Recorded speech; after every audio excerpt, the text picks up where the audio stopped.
I had a moment this summer, the kind of moment I long for every summer, every year, where I get to witness something that moves me and share it with the people around me. All that good human stuff. It happened to me. It happened to me standing side stage at the Edmonton Folk Festival as Stephen Wilson Jr. belted his viral song Father Son into the Hill of Lights to a crowd succumbed by the raw intensity of both the delivery and deeply shared subject matter. A son, now a grown man, willowing out the truth of his own rebellion in the truthful light of the man his father was, and he couldn't avoid becoming himself the same person after years of running from it. The tenuous relationship of a father and son, it has a deep storyline through human history. Not the normal friction and the coming of age stuff. The painful standoff and generational stuff. I'm happy to tell you that you won't hear any of that on this episode. If you need your heart warmed, if the world's news is hard to absorb right now and you just need something good, let me introduce you to Ryan Langlois and his son Jonah David. I'm not talking about the gushing kind of good that your puppy videos or AI babies on TikTok give you. I'm talking about two men at very different ends of their life, cut from the same cloth, the same bloodline, weaving each other into their own storylines with a rich but matter-of-fact manner of respect and love and appreciation. Jonah David is a 22-year-old aspiring artist who moved to Vancouver on his own to find his muse, and in a few short years has released his first album, Entry 003, as well as finding a partner in a new clothing line soon to drop called Bully. Exciting stuff. Ryan Langlois is his father, forged from iron, or pipe, actually, but more so from the vulnerable, badass spirit of Johnny Cash and the swaggering pride of Elvis. A father and a music veteran could cast a really long shadow on an artistic boy. But what I found was a man who knew how to step back and let his shadow fall, and a young man who knows it, saving himself all the troubles that Stephen Wilson Jr. laments. My name is Glen Erickson.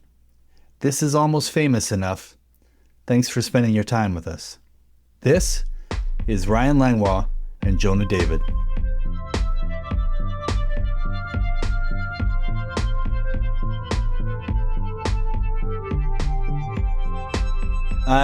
Thank you, Ryan and Jonah, for bearing with and troubleshooting and getting this thing going. And this is actually a conversation with the both of you that I think I literally thought of the day after you released your album, Jonah. Oh, and Ryan cool. was so proud about it, sharing it all around social media and stuff. And I Oh went and yeah. listened to it, and I sent it to my daughter, who works on this podcast with me and is my new musical advisor. And I sent it to her and got all her feedback, and then we were talking about it.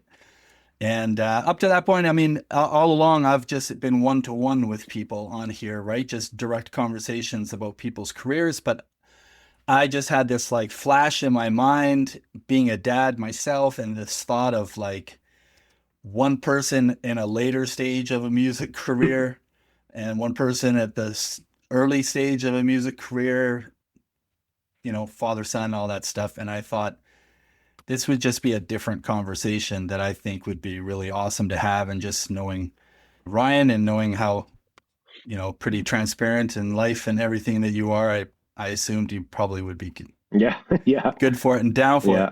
And Yeah. and so here we are. So I mean, I'm gonna want to sort of talk a little bit about just each of you and where you've kind of, where you sort of came from in the getting to where you are, and what sort of has sort of driven or inspired you in the way that you're going. So it'll require a little bit of listening to the other tells things that you probably already know. But I'm also Mhm. just normally I might take deeper dives into that, but I'm curious to get, also the other's perspective since you've lived so closely together on seeing how those sort of stories have developed, Mhm. if that's cool. Yep. Yeah. So Ryan Langlois, well, I love the way you put it in your bios here. You've deemed yourself a barstool balladeer for a long time, Yeah. which is a pretty cool term, and you've had a pretty great history. The one that I've known about starts all the way back with Boom Chucka Boys, so that's you know I don't know if that's 2012, 2013 Yeah, I think era. By the somewhere in time there. that kind of Yeah. hit my radar, yeah, and obviously gotten to know you through a number of different things in the province over time. Jonah, I've never actually even met you, so it's really great to meet you, by the way. Yeah, nice to meet Uh, you too. Obviously, I get to see you and hear about you from your dad Totally. and playing music stuff, and so seeing your music come out was really awesome. And just I got to sit Thank down and you. talk with your dad earlier in the summer and asked a bunch of questions about sort of who you were and where you were directed, and that even spurred this on even more. I find it really Cool. curious and interesting. So I'm going to want to find out some more about that. Let's start. Where would I normally even start? But let's start, Ryan. Like, help me out before Boom Chucka Boys. Like, what was the drive towards music in your life and history? Was that a common I'm a teenager. I pick up a guitar. There's so many different sort of stereotypes. Hmm. There's the I wasn't an athlete, so I pursued music line. There was the I liked girls, so I picked up a guitar line. There's a bunch of these. Where does where does that drive for music, and then where that switch flips to where you're like, I think I can actually do this. Where did that sort of start for you?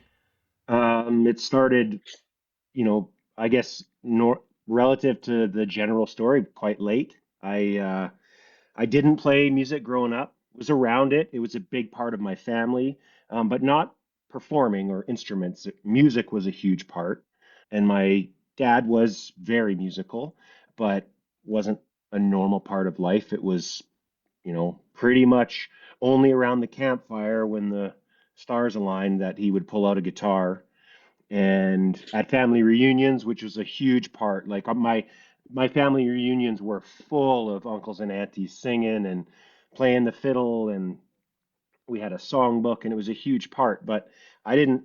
I mean, nobody in my I have three younger brothers, and none of us. Well, actually, I shouldn't say that. My younger brothers did, but I didn't pick up a guitar until I think I was about 21, and I had never sang publicly. I'd never done anything like that. But I don't remember exactly when it was that I first kind of started picking around, but I like it sounds super cliche and maybe cheesy, but like I had a calling to it. I remember when Jonah was born, I had a job that I hated, and my wife Melissa had a job that she loved, and so we decided that I would stay home and as parental leave and do that. And so it was just a lot of afternoons napping with Jonah and cleaning up the house and making dinner and stuff. And one day I remember we were in our first like real home. It was a townhouse in Cold Lake, Alberta. And I'd put Jonah down for a nap. And I just remember sitting on the floor in the living room and I was watching this music doc. I don't even remember what it was, but it was black and white, and there was a scene when they followed the band from backstage just before the show, getting all hyped, and they walked out onto the stage, and it opened up to this incredible scene. And I remember in that moment, I went, "That's what I'm supposed to do." I didn't. I didn't know anybody that did it. I didn't know how to do it, but I felt this incredible from this moment on, with all of your intention, you need to move towards that. And I mean, that's the beginning of it. And I just started. Yeah. Okay, what year were you born, Me? Jonah? What Oh, was Jonah? I'm 2003. Okay, so same age as my oldest, which makes this even more of a fun story mm-hmm. because I changed all my job hours to work early mornings so that my son wouldn't be in daycare so that I could basically raise him. And then shortly after I basically quit my job and started freelancing so I could just raise Mm-hmm. my kids and stay at home. And I remember all the same stuff. So that's kind of a cool Yeah. parallel, exact same age. That's really cool. So how did you like that has a couple of like big limitations between that origin story, Ryan, and where you are right now, which is the limitation of you didn't know anybody else doing it. You weren't sort of in those circles. And that's a common way people can Mm-hmm. fall into it is that they already have circles and they know where to go.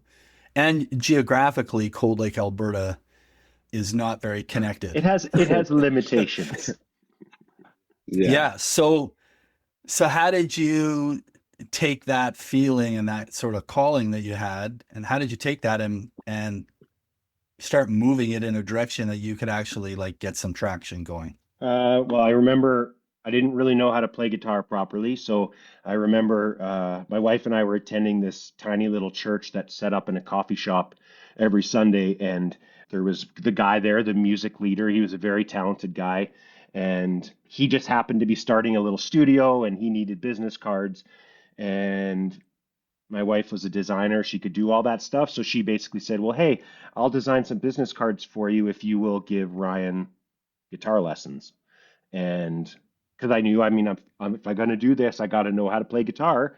And so I just started meeting with him like probably around once a week. And he honestly taught me G, C, D, E minor, and gave me a capo and said, "This is all you need. You can play any song in the world."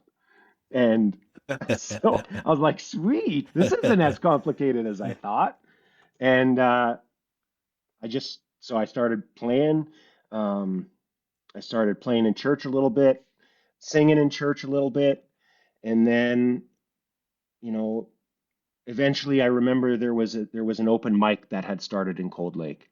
And so I thought, well, if I'm going to do this, if I'm going to be on the radio and I'm going to perform, I got to learn how to do this. So I just picked a couple songs. One was some Snow Patrol song that I just remember because it was such a funny fit for me. And I started going to this open mic and singing these songs over and over again.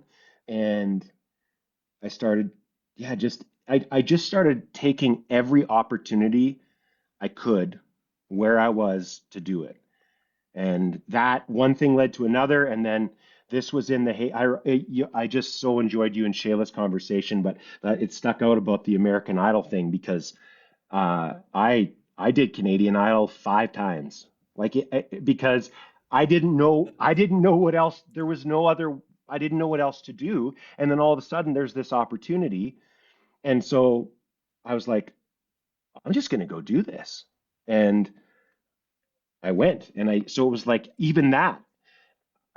I'm a huge after experiencing it. I am a huge proponent of what that was and what it offered to especially to guys like me because I had no idea what I was doing. And so I was like putting into this kind of getting a little boot camp. And so I just Would you say you didn't know where a bar was either? Like if you go to something like that and now you're surrounded by all these other people who want to sing, mhm, like you in Cold Lake, you're not surrounded by knowing like, mhm. where's the bar actually at that I have to like get to get attention, Yeah, right? yeah, I definitely didn't.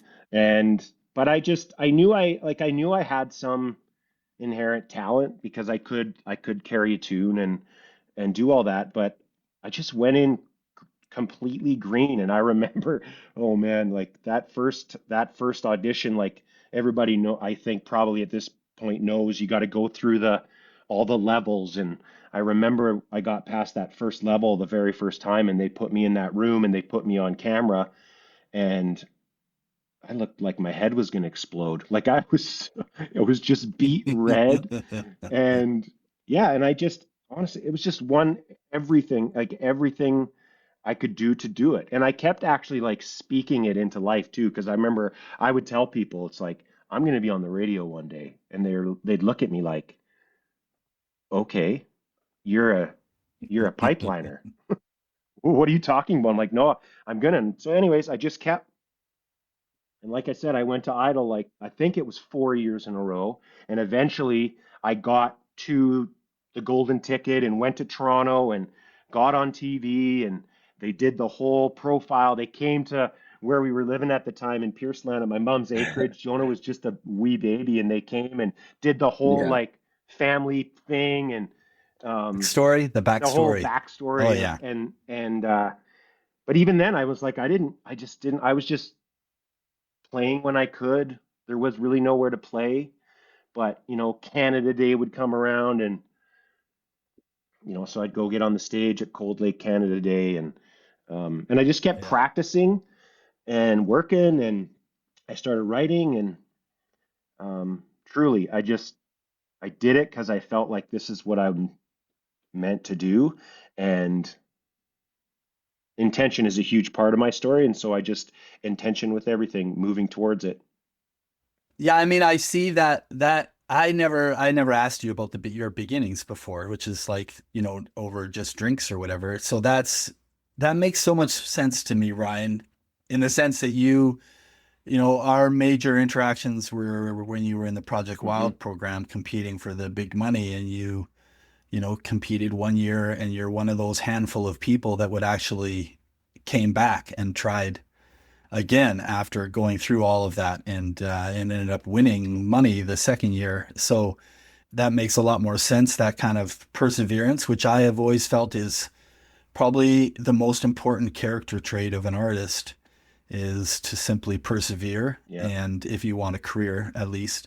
I'm curious because your current embodiment of your artist in your solo career, very much uses the Johnny Cash, Springsteen, these, your heroes of songwriting like John Prine, but more the persona blending of these kind of iconic figures in music. Were those the North Star at that time when you were trying all this stuff, and what you were trying to embody in yourself? Was it guys like that? Were there other people that you were trying to embody? Because you have no choice but to mimic a lot when you're starting out. Oh, that's so good.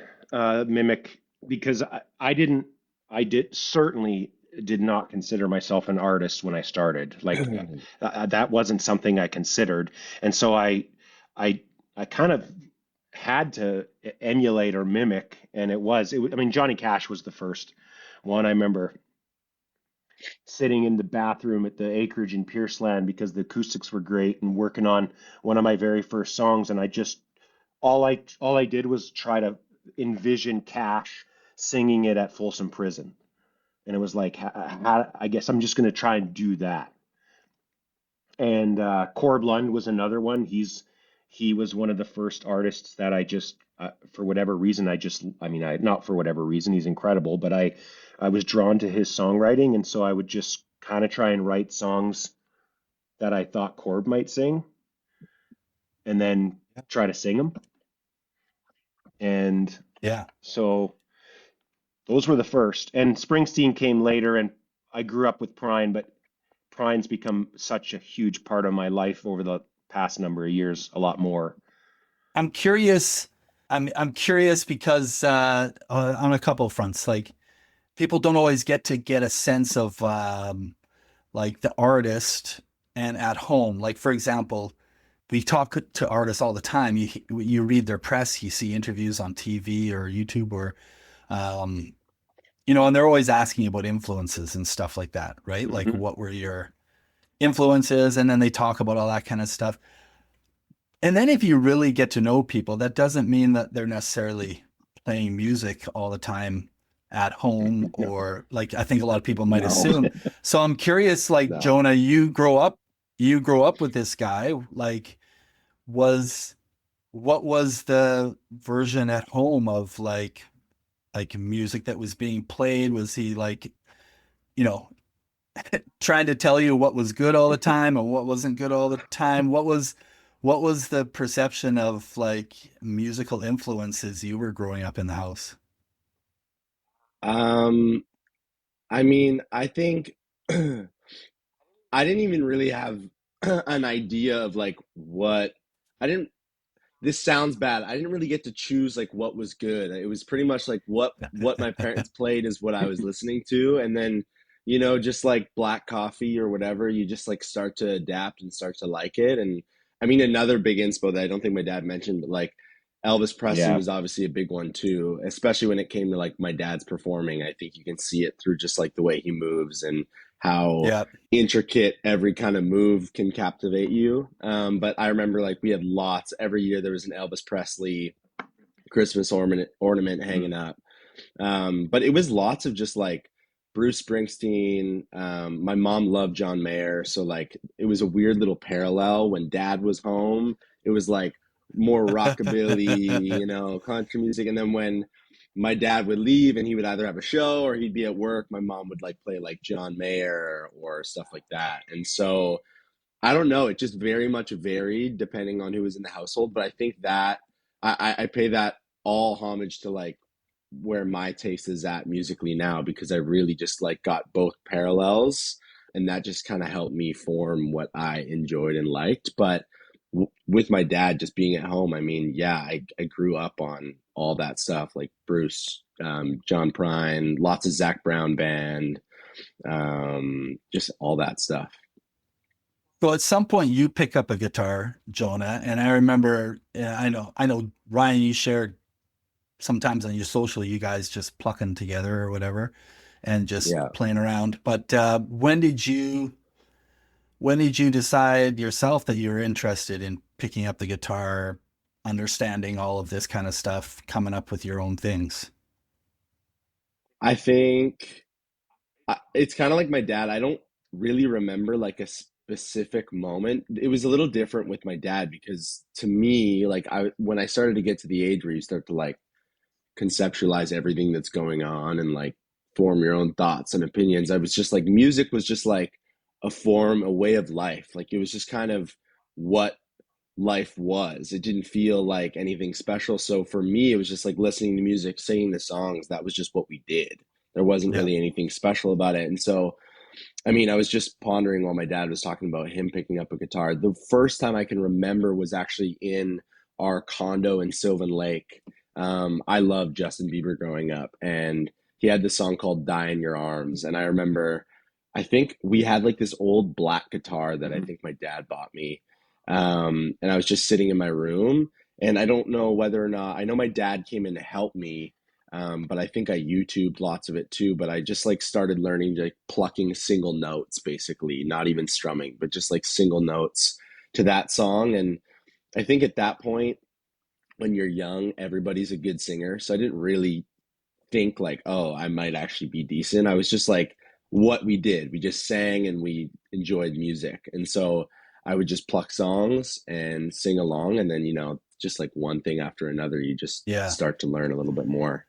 Did you get formal guitar lessons from dad? I tried teaching my boy, and it was the biggest No. tragedy in our house. It's maybe the biggest tragedy in our history Yeah. of our house. It did not go that I well. I think parents teaching kids like their talents is just not always great. Like I'm I think your parents can tell you the truth till they're blue in the face, but once someone else tells you it, it's like, "Oh yeah, this is totally how it works." And it was a little bit similar with guitar, I think.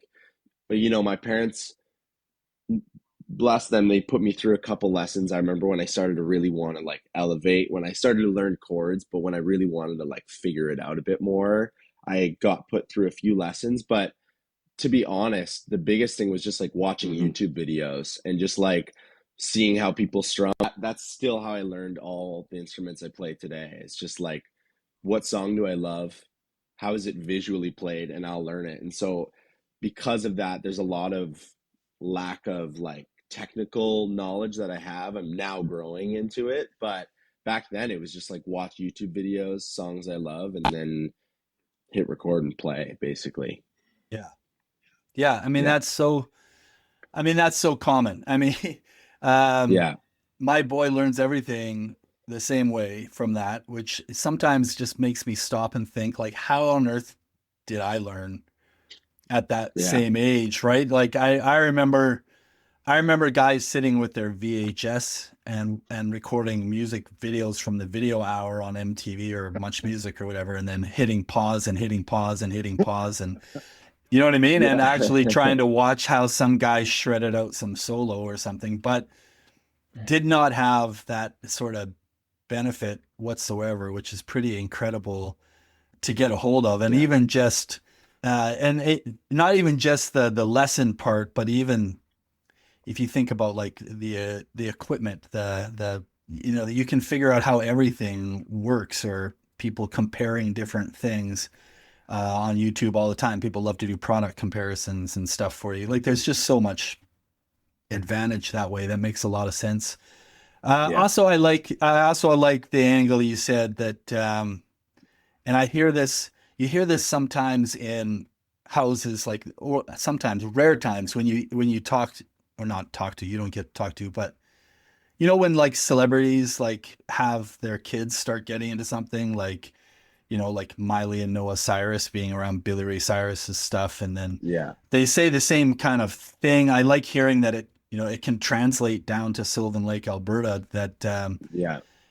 music didn't seem like it's some grand pursuit the way it would when it's just something so part of the fabric of your household and your existence, and not so crazy to think about doing or pursuing, or that you would even think about it that way, I guess. So, Yeah. yeah, I think it was a bit different for my dad though, because like he said, when my dad has always been big on moving with intention, regardless of what it is. And I think when it came to him and his journey, when he saw that, his goal when he saw that docu-series he was talking about was like that's where I want to be. So like every day I'm going to move with intent. And yes, it was like part of his life, music was, but I think music is instrumental in like everybody's life for the most part. But for him, it was really moving with intention. But for me, the environment I grew up in, like I always just knew my dad was an artist, basically. So for me, there was never an idea of like, I want to do this full time, like from the start. That wasn't my be all end all goal. It was just like, dad plays songs on the guitar and sings. I could probably pluck along and do that too. And then, yeah, one after another, you start to really, I guess, take it more seriously. yeah, But And that's the yeah, interesting thing too yes, about the lessons. Like my wife and I really debated because I kind of wanted to be like, I didn't like that no one strapped me to a piano bench and made me learn theory. That's something that I wish happened. Well, I actually don't wish it happened, but I romanticize the idea. And so with Jonah, we debated. It's like I kind of wanted to because we seen talent or gifting, and I thought, well, let's grow that. And it's just funny the way we learn. Like I love coaching and lessons. I've been in vocal lessons for as long as I've been singing. And I love that and I thrive on it. And but Jonah, every time we put him in a lesson, after a month, the teachers would come to us and say, listen, you can keep paying me, but this is pointless. He just mimics, like he can just play everything by ear and he has no interest in theory. So it's up to you. And eventually we just kind of caved to the, all right, mm. well, he's going to teach himself. He's going to find his way and it'll work itself Yeah. out. and Sometimes you gotta get there. Yep. that was the best way. I think because it was such an instrumental thing in my life, when it got to the point of like, okay, do you actually want to get on a stage and perform? It was way more of a choice, because if I was in lessons all the time and I was doing these things, it would feel like an obligation to my parents to do it. But when I kind of was stripped back and it was like, you don't have to do this anymore, it was like a choice. And then that became a moment where it was like, okay, do I really want to do this or not? And it's Yeah. for me and not much more for them. And I still remember like piano lessons when I started. I didn't do it for that long, but like I showed up because the girl made fresh baking every time I was there. So I would just get like free snacks. So it's Yeah. just They like know what they're show doing. up, play a couple chords, make sure I like don't make them mad, and then they would send me home with like a book of some sort to learn on. I would never practice it, and Yeah. then I would just show up again, and that was that. But I definitely like had to choose it later on, and in a way that was like a blessing. I think it's cool that you guys can observe it that way, that because you had the opportunity to see what both were, to really understand and make that kind of a commentary on it. Because I think what you're saying, Ryan, is like you didn't get the opportunity to see it both ways. I feel the same way, Ryan. I didn't get, my sisters were put, I remember like watching them just agonize being forced through Mm. piano lessons. And I never, my mom didn't force me. I was the third child. They obviously were worn out with fighting with kids over piano lessons. Yeah. They asked if I wanted to. I was like, no. So they didn't. And yet there I was at 15 years old, plucking out melodies Hmm. and figuring out notes and theory on my own because I got interested in music and girls. So Yeah. that I look back now and I don't have any formal training. So I empathize completely with what Ryan's saying, that, you know, I can only imagine maybe where my skill set might have been, Hmm. but then I have two kids, and what choice do you make as a parent? You're like, do I want them to have that same regret if it turns out that's where they were? So I've put them through it. You know, my son did fine, didn't care for it. He's out. Yeah. My daughter still comes and plucks her songs out on the piano all the time, and she's so happy Mm. that she knows. And anyhow, you just don't know, right? You No. just don't know. But No. it's funny how you build the building blocks. I mean, the truth is you're going to build them. I think the way you describe Jonah is you're going to build them the way you were meant to build them anyhow. And that just probably elevated you figuring out that I need to do this my way, not that way anyhow. Yeah. Right. Yeah. And it So wasn't even like I need to do this my way. Sorry to interrupt, but it wasn't even like I have to do this my way. It was just like I guess it's a choice now. That's it. It yeah, wasn't yeah, like that's I'm gonna better. pave my own lane. It was really just listen, if I want to do it, I do it, and if I don't want to do it, I don't do it. And there was no pressure, and therefore didn't ever feel like a job or something that I had to do. And that just like I think grew the love way more because I just did it because I liked it. I didn't do it because Yeah, I was trying to pave a way. yeah. And Yeah. this is the interesting thing in a conversation between father and son. Ryan, is that an overarching personality thing that you had already obviously probably noticed and seen? Was there an element to Jonah that was like, if I'm going to do this, then I'm going to like go after and do it. And if I'm not going to do it, then I'm just not going to do it. Like, Mm. is that carry over past music into other things? Is that something you felt like you needed to try to give space for, Yeah. I or mean, the reality curious? with Jonah is he was pretty much the best at everything he did, and so it was interesting. I was thinking about it today. It's like he also, I mean, he didn't start playing till later, but I mean, he's been on stage with me since he was 3, playing a toy guitar, singing Merle Haggard with all the drunk uncles in Pontiac, Saskatchewan. And so Yeah. he's like when he said it was just normal, so he's just come up around it. So it's Yeah. like there's a removal of this. It doesn't feel out of reach. But I was thinking about like we were the kind of the typical parents that wanted to be super supportive and always told Jonah like you can do anything you want, anything you want. And now in hindsight, I'm like I kind of regret that because he did so many things and he excelled, but then he never, it wasn't until the last couple years that he landed and found the thing that lights him up. But I think all these options were like weirdly not holding him back, but like it limited exploding into this one thing that he's becoming now. And so I don't know if that answers the question, but I just, he always had it in him, you know? Yeah, no, I think that's a great observation. Like that's saying, like that you make the observation about Jonah that, everything he did really well, right? Yeah. And because like for me, my observation of my boy would be that he similarly he did things really well, and the thing that held him back was if he couldn't be the best, he struggled with wanting to Yeah. even put himself Yeah. into it because Yeah. he got so frustrated by being good at something but not being the best. And and he would Yeah. be on the ice with some kid and then he would see where the best was, or he would be doing this other thing, and he would, anyhow, same thing, Hmm. but yeah, big challenge, right?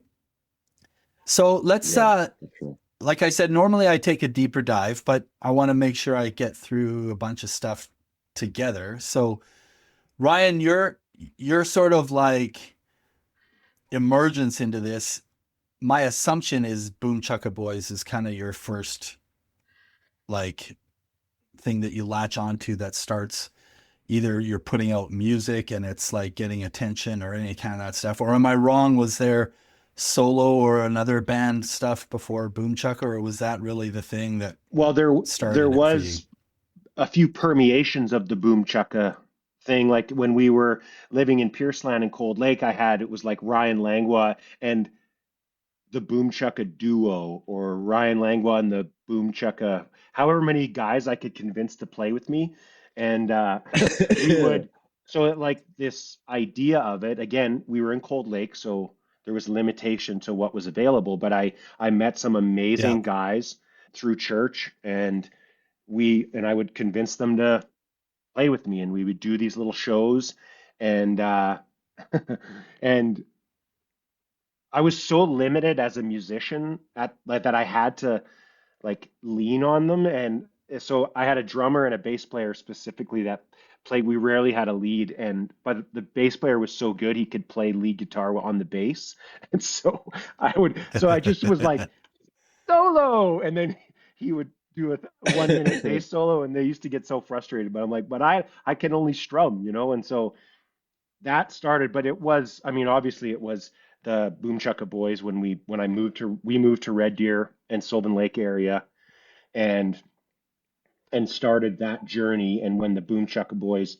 formed in the basement in Sylvan Lake, that's the first like real entry into like, oh wow, like there's something here Yeah. that's doable. Yeah. And so you land with some players that have, honestly, for lack of a better term, been pretty important names as far as like players in the Edmonton and Alberta, Western Canada region for sure. Guys like Neil McDonald, Ben Shillabeer, who's Mhm. had a fantastic Hmm. drumming career with a number of acts, Joel Rastian. So that that act gets some attention really fast. So Yes. in the scope of things about how it normally happens for a band, you guys had it Yeah. fast. You got attention really fast. You got some things. It escalated. You released like 2 albums within like 2 years, I think, Hmm. 2013 and 15. You got quickly signed. Your music was being released by Sony, across Canada and stuff, and even on the Billboard country charts. What was the experience of, for all the things that you were doing on that like solo grind, on your calling, in Cold Lake and wherever, to all of a sudden making this move, this band comes together, this stuff starts to happen fast. What was that experience like for you? It was, I mean, it was incredible. But it's funny, like it was incredible, but I just expected it. So I was never, and I don't, that's not like what the word, that's not being like Arrogance? self arrogance. That's not arrogance, but Yeah. Yeah, Yeah. truly, yeah. I just expected it. And so it, and again, it all comes from intention. Like Joel, Joel and I worked together at the gas utility company, and we didn't know each other. And then one day, somebody found out I had a MySpace page, and somebody found out about it, and then they knew Joel well, and they said, "Hey," it was truly, literally like, "Hey, you're a musician. You're a musician. You guys should hang out." And eventually, we got over the uncomfortableness of adults asking each other to hang out, and um, he came over for coffee, and we just gelled. Joel was such a gift because I he just was melodically he had a gift for melody. And I could literally sit there and not have any clue how to do anything. And I could tell him what I was thinking, and he could, in 5 seconds, he could play it. And we just instantly had this gel. And same thing. And it was like, we're hanging out jamming. And then all of a sudden it's like, well, we need a bass player. And we're going to this church in Sylvan Lake. And there's this super cool guy that dresses in a suit and tie and sweet shoes every Yeah. Sunday that happens to play bass. And I'm like, so we introduce and we have a quick kinship, and then he comes on board, and then the original drummer, Dave Grobe, when I first moved to Red Deer, I didn't know anybody, and I emailed the music store in town and said, "Hey, I'm new to town and I'm trying to be a musician. Anybody want to hang out?" And he responded, and he was a drum tech at the store, and he said, "Hey, man, I checked out your MySpace page. You want to go have a Timmy's?" And I said, "Yeah," and we just gelled, and then all of a sudden, all four of us are getting together in the basement, and I don't even know how, like it happened so fast, but we we just kind of like we knew what we wanted. We were an original band, so we did play covers, but we always played our original music. We never like talked down about it or pretended it wasn't ours. And we just we all had this collective belief that I've told this to Jonah. I believe there is a king or queen in every crowd, and you never know. So if you go half one night, especially in the industry, that could have been the night that projects you. And so every night every single time we played, with all my heart, can say we laid it all out every night. And we just went from the basement to the horse trailer at the Parkland Mall on the Christmas, to weddings, to everything so fast. And then all of a sudden we're in Nashville making an album, and all of a sudden we're going, across Canada with a big country act. And it was wild. I guess I want to ask this question, especially being sensitive to the transparency of, you know, family relationship. But I know that you're super transparent about stuff, Ryan. But my assumption, and not just from big music docs, but also a lot of my friends that I've talked to about this, is usually when things happen fast, it just creates a lot of disruption and internal deregulation and imbalance, either in personal lives at home or in relationships with the people that you're trying to do this with. I'm wondering for you if there was any of that and what was sort of happening. Was it, and then I guess the slight angle, was that an easy thing for what was going on at home? I mean, you were like, must have been 10, 11, 12 by that point, Jonah. Like, I'm interested on Ryan's answer, and I'm interested in what you can recall about that time too, Jonah. Yeah, Yeah, that'd be right. it was, I mean, in hindsight, I can see there was some negativity to the process, but in the moment, I mean, it was hard. I missed a ton of Jonah's baseball tournaments and school stuff, and because that's the crazy thing is I worked full time. I never stopped working full time through the whole journey. All of us in the band worked full time outside of the band. So we just ran ragged because we would work, and then we would gig and work and gig and work. And so I do know that it for me personally, like, but in the beginning I was so certain that it was what was supposed to be happening that I was positive all the time, because I'm like, this is it. And I was thinking about the name of your pod, which is just wonderful, almost famous enough. And I'm like, I've talked to Jonah about this as he's journeyed, is that like my problem, part of it was I wanted to be famous. Like I and that in part help has helped me do what I've done. but I wanted to be famous. I didn't care necessarily about, I wasn't thinking about art. I was thinking about fame and position and notoriety is the wrong word, but that ended up being unhealthy, incredibly unhealthy. And I don't know how that came across at the time, like at home for Jonah, but I know for me, eventually that, that turned to be very negative. Yeah. What was your thought, Jonah? Um, yeah. I mean, again, like my dad being a musician was just like that was just like life. So for me, when he was always on the road and stuff, I mean, my mom was just like the best. She was the best. She was just like a best friend, but also my mom. And I would just like, I was busy too. I was just busy being a kid. So for me, it was just like what my dad did was he was a musician, and when he was home, he was present and he was there. But you know, when you're a kid, it's kind of understanding like others' emotions and where they're at is a little bit harder to conceptualize because you're just kind of in your own little dreamland world. I mean, I was just like chasing after girls at recess and playing sports and hockey and stuff. So for me, I was Yeah. just like a kid and I didn't really see a lot of any of like the struggle, quote unquote, when, you know, things started to escalate and get bigger and bigger. But for me, I didn't even really know how big my dad's band ever was. Like even when they were small, they were just as big as when they were starting to grow. It was just kind of like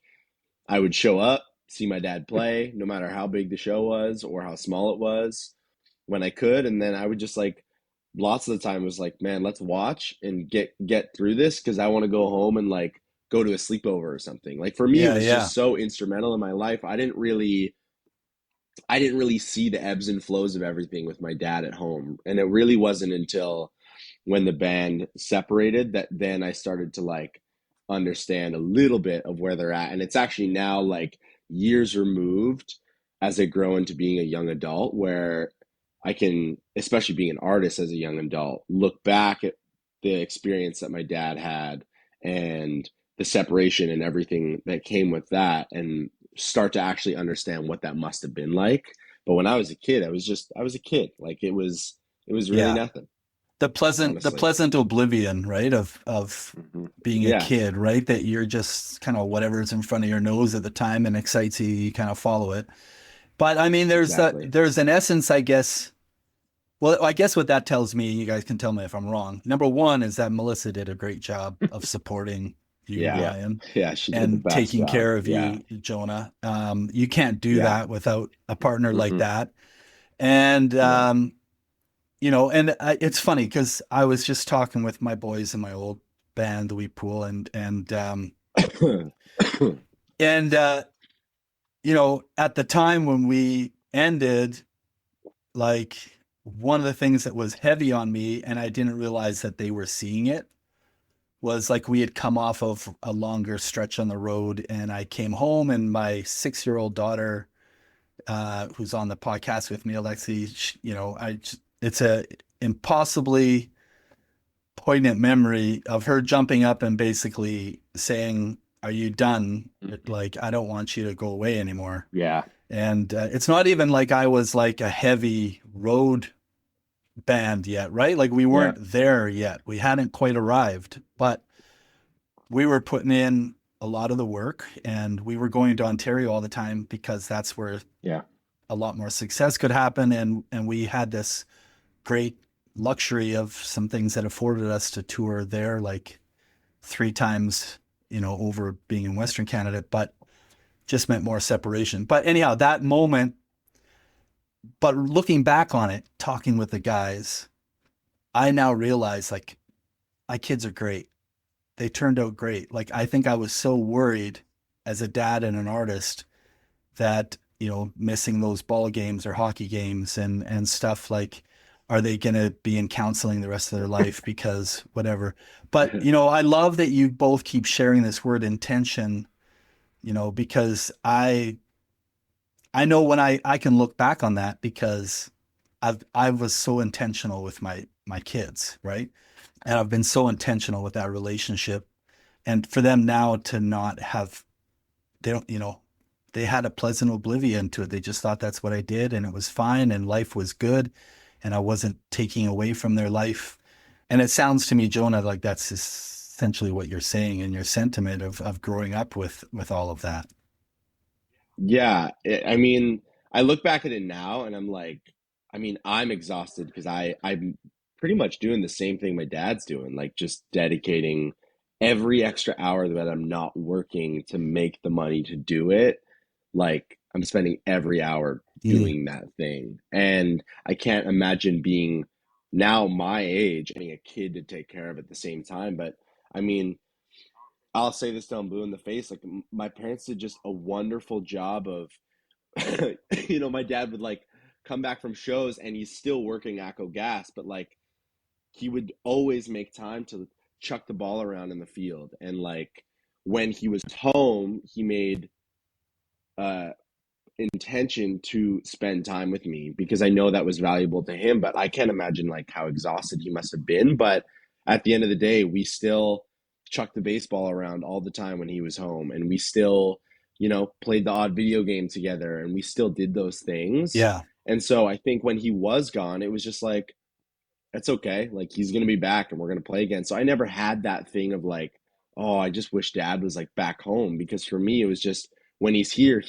and he's present. And when he's gone, that's okay. He's doing his thing. And it was Yeah. just, yeah, it was never like a sad thing or like a somber thing of dad being gone. Because when he was home, he was there. I'm gonna guess that you have a pretty good work ethic right now, Jonah. Am I right? Like you're Yeah, but working it was really not hard. always like that. Yeah, No, but it's super not hard. always Yeah. like that. But now you're, like you said, you're like a young adult, you know what you want. Yeah. And it sounds to me like you work really hard at it, which I just find such an interesting observation because of the things you just said, which my kids are working their ass off in their life and Yeah. career in school. And I'm more proud of that than the outcomes, right? That are then, and I did the same thing. I tried to run an independent record label too. Like I would be with them all day and then I would take them to school and then I would work on my own career and then I'd pick them up and be with them and then put them to bed at 8:30, 9 o'clock. And then I would start work on my record label till 2 in the morning and then be Yeah. up at 6 with them or 7. And yeah, I was exhausted, but to tell you the truth, I didn't feel exhausted because I was doing Yeah. all the things that I loved and all of it was working. So, and now I get the sense that maybe my kids, I didn't have to tell them. I'm getting the sense that they they know. They just know what Yeah. it takes, right? Yeah. And it's really cool hearing that come out of your mouth. Yeah. Seeing about Ryan. So I want to know then, Jonah, about your pursuits because you were forced to listen to John Mayer or Johnny Cash, one of the Johns, and um, Yeah. but none of that's in your record in the music that you made, and you moved to Vancouver, No. right? Like so, Yeah. um, Yes, sir. and is that where you really started like forming what you wanted to do musically at first too? Like, I guess I'm saying both sound, songs, direction. Can you tell me about that process for you? Yeah, I mean, the really brief of like before coming to Vancouver was, I mean, I would say like some young success. I got to do a couple of like great big shows. I did lots of like music competitions, but lots of that was very like country focused and country related. And I loved it. Like, I love country music still to this day. And it's like what I grew up on. So it felt like my DNA. And then I don't remember exactly what age it was, but I think it was around like 15 or 16 that, you start to like hit puberty, I guess. And I just like lost my voice pretty much entirely. It was like a total change. And there was probably like a year and a half gap where I just like don't remember ever singing or like wanting to do any of it anymore because I just felt like I lost my identity basically. And it was at that point where I stopped and I totally removed myself from it. And at that time, my dad was done with the band. And so music was just like, instead of something that we just did all the time, it was just something we consumed. It was just like a regular everyday thing. And at that point, I was in high school. And, when we're at sports competitions and stuff. You're listening to rap, you're listening to all this new stuff. And that was when I really started to venture into just new types of music and new types of sound. And it wasn't really until I turned like 17, 18 where I started to listen to like more R&B music, I guess you can call it. And lots of that strains from like just listening to John Mayer with my mom. I still had that inkling of I really like this. And so yeah, anyways, 18, I worked a job. I also like followed in the pipelining pursuit of just like I need to save money, and I had no direction of what I wanted to do. Again, I was like good at a lot of stuff, and it was just like, what do I pick? I don't know. It's like so overstimulating. And it was then when I remember I was downstairs in my basement and I had no intention of like what to do. I had no idea, pretty lost. And I was like, man, I think I want to go to like Vancouver and just like check it out. And I remember just like kind of bawling in my basement on WestJet, just like seeing if I'm going to click the book button to go. And my mom just came down and she just basically clicked it for me. And so I went to Vancouver and I got off the train, and I remember like walking up the escalator, and it drops you like right downtown. And I remember I just like looked up at all the big buildings, and I'm from small town called like Alberta. So I saw these big buildings and it felt like New York. And so I just looked around and I was like, yep, I'm moving here. And so right then and there, I basically like came home. I absolutely fell in love with Vancouver. And I basically packed up my car and left right away. And it was when I came down here that, I mean, I didn't, now that I'm not in the household, I get to listen to like whatever I want all the time because I'm in charge of the speaker. So it was then when I really got to like figure it out a bit more. And that was when I also started, I guess, find my voice a bit more because, you know, I'm at home and I could sing to myself and no one's around. And yeah, it was kind of just a couple of years of just being a consumer and still having my guitar, and I'm always playing because it was just part of my life. Um, and then I just kind of walked into like, okay, I really love R&B music. I love alternative. I really loved guys like Frank Ocean, Daniel Caesar, and lots of them were on a big swing come up around like 2016, Yeah. 2017 when I started. And so that started to be my influence. That was like my Johnny Cash, my Bruce Springsteen. That was like my guys that I wanted to be. And so, yeah, again, I like my dad, I moved to a city where I absolutely knew nobody. And I was basically like, well, shoot, I want to make music, but I don't have a crazy drive to do it. I really need to like meet some people. I know nobody. And just luckily through the job I worked, I went to like a show called Born Live where a bunch of these artists like from Vancouver got together and played. And there was one guy on stage and he was playing for all of them. And I was just like kind of in awe. I was just like, who is this guy? Like he's somehow playing amazing sets for like seven different artists in one night.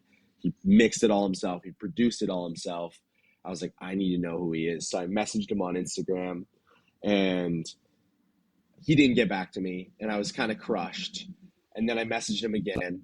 He didn't get back to me. And I was just like, man, like, what do I do? I have nothing to show him. I basically just say I can sing. That's it. And it wasn't until like the third message, the last one, where I was just like, if he doesn't respond, whatever, where he got back to me. And I sent him a voice memo and he was like, yeah, let's do it. And that's kind of when my musical journey really began of this like new pursuit of what I'm making now. And then over the next year or so, we made Entry 003. And I've really started to learn a lot about, I guess, what my sound is. I'm still to this day figuring it out. But that was when like that journey really began for So me. what's this guy's name? We should give this guy a shout out. Yeah, no, his name's Euro Visa Visa. That's like his stage name. His Yeah, name's okay. Naaman McKinley. But he is like, I mean, I did a short documentary here. He's like my I'm not making music without this guy. He is just ultra talented, an even better human Yeah. being. And he can play anything. He can play guitar, he can play piano, he can play bass, he can play drums, he can play the cello. He just like he's unbelievable at all of it, and he's so technically trained. And most of all, I just like him as a human being. And so it was just like nice to just dude, I'll pay to hang out with you. You're cool, you know? And so it just took like time, and luckily enough, we just started like making songs, and then all of a sudden you just like move a little bit more with like, okay, maybe I'll like work on a project. And then over that next year, I just wrote a bunch of songs and made a bunch of stuff. And we just, as time grew and we bonded more and connected more, our like music relationship grew. And then we kind of started to create this sound. And then that's Yeah. when the project came out. Well, man, you're like 22, 23, 22, I and just turned turned 22 in 23. September. Yeah. Okay, 22. And you've Yeah. already figured out one of the secret sauces of this whole thing, which is Yeah. latch yourself on to the best people. Yeah. And then if they're also the best musicians, it really It's helps awesome. too. Yeah. But Totally. that you kind of answered one of my questions that I was going to have for you, which is a lot of Yeah. people's first albums tend to be like, these are the best songs that I've been working on from 2 to 10 years or something, you know, that Yeah. I need to put together enough to make an album. Or in some cases it's a project, right? Like I've specifically had a vision. And so you're basically describing this as very much a project, right? That you Yeah.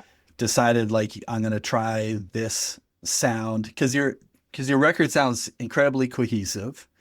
I love what you've already sort of brought up, which is I totally could hear the R&B. So the very first thing I'll tell you right off the bat, by the way, uh, Yeah. I felt so Bon Iver with the record the second I Cool. clicked into it. One is because of the title and Yeah. Bon Iver's love of just zeros and digits and Yeah. whatnots lately. But also there's two other aspects. One is like that's like for Bon Iver, it's very much soul, kind of old soul that he lets in.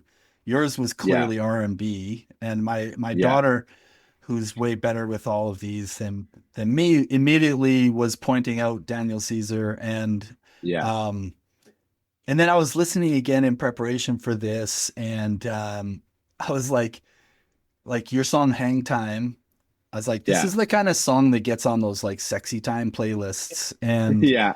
like Yeah. with Daniel Caesar and Omar Apollo and guys like that. Yeah. I was like, this is Yeah. like totally in there. But the Bon Iver part to me is that sort of that more classic songwriter Yeah. is still in there, but Yeah. you're breaking expected song structures, right? Like that's a real Bon Iver trick Yeah. to me. It's like it's not going the way you think it's going to go. I'm going to use some electronic elements sparsely. I'm going to Yeah. definitely use some R&B kind of transitions and chord structures. So it sounds like what you're saying is like I could pick up on what you were trying to put down, um, Yeah. which is And pretty cool. a big one too, I'll mention is just I really fell in love with Dijon and McGee. Those were like my Mm, guys throughout the process. And you know, it's this music day and age now is so different than when my dad was coming up. I mean, it was so structured back then with songwriting, especially in the country music industry, of like yeah, verse, pre-chorus, chorus, bridge, chorus, song ends. 3 minutes, you're good. Nowadays, like you have artists releasing 8 minute songs and 1 minute songs, and it's very like free flow. And when I listened to Frank Ocean, that's what attracted me to him was he was yeah, so unstructured. And obviously then leaning into like McGee and Dijon, I mean, Bon Iver was a mentor of McGee for writing for the longest time. And for me, when I was listening to Two Star and the Dream Police while making the project, it was just like, let's throw everything we know about music out the window and let inspiration take its place. And my producer was really big on, I mean, when I would come into it, I was like, I want to sound like these guys. This is what I want to sound like. And he'd be like, no. And I'd be like, what do you mean? And he would just say, like, we're going to make the song that you have proposed and we'll use the inspiration of those sounds, but your influence will show naturally through the songs. You know, you don't have to like say, I want to be like them. Your influence will always show.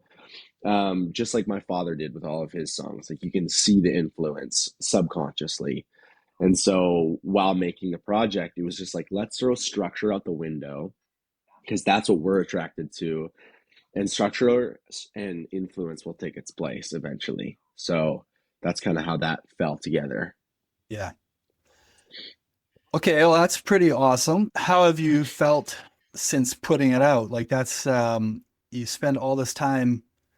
I feel like this is one of the biggest lessons any artist learns, which is all the effort it takes to get a record made, especially your first one, and then Yeah. how you feel afterwards when it's out in the world. I'm curious how you have felt since it's been out in the world.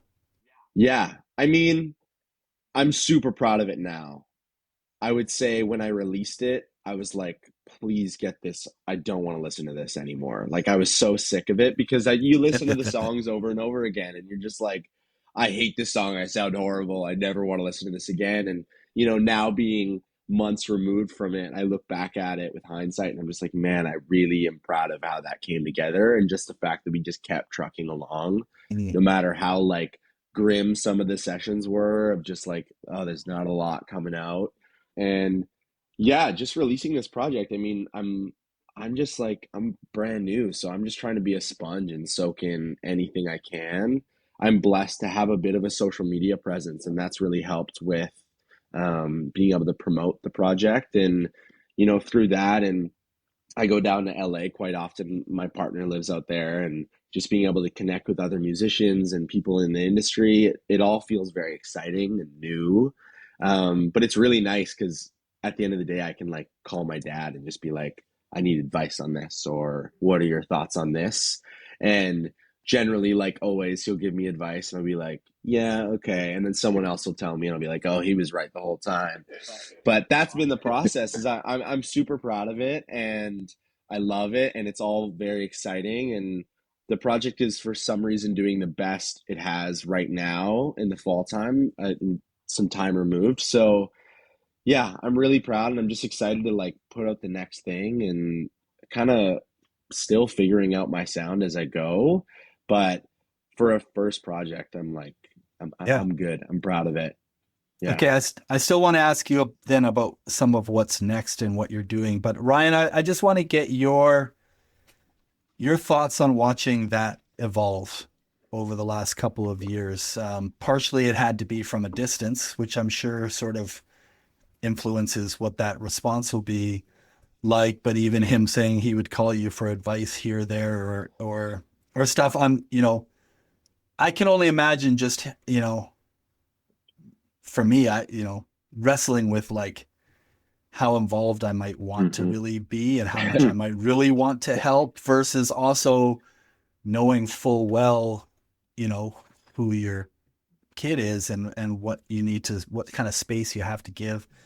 A real wrestling match. I'm just curious. So, what was your experience kind of watching Jonah go through developing kind of his own sound, something different than you in a new era of music? What was that like? It was, well, I mean, I mean, it's been hard. He moved out when he was, he was 18. So like that has been difficult because any parent wants to be a little closer than we are. And so we've just kind of been forced into a little more of a hands off, and we can't see what's going on all the time.